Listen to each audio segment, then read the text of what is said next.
नमस्कार मंडळी. आज केले होते मिनी कटोरी चाट. तर त्यासाठी मैदा 1.5 कप आणि त्यामध्ये चवीनुसार मीठ, ओवा चिमटभर घातला, कुस्करून आणि भिजत ठेवले.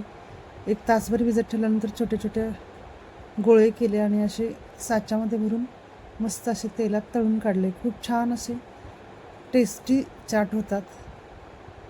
आपल्याला आवडतील त्या पद्धतीने त्यात आपल्याला मेयोनीज किंवा बाकीचे पदार्थसुद्धा घालून बनवू शकतो. तर खूप छान असे छोटे छोटे कटोरे झाले आणि सोडतानासुद्धा खूप मजा आली. सर्वांना खातानासुद्धा मैत्रिणींना आवडलं.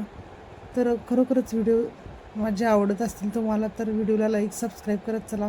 पुन्हा भेटू पुढच्या व्हिडिओमध्ये. तोपर्यंत काळजी घ्या, उन्हापासून स्वतःचे रक्षण करा, तसेच आपलेसुद्धा करा.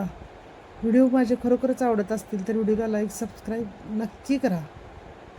पुन्हा भेटू पुढच्या व्हिडिओमध्ये. तोपर्यंत बाय बाय. खात राहा, मजेत राहा.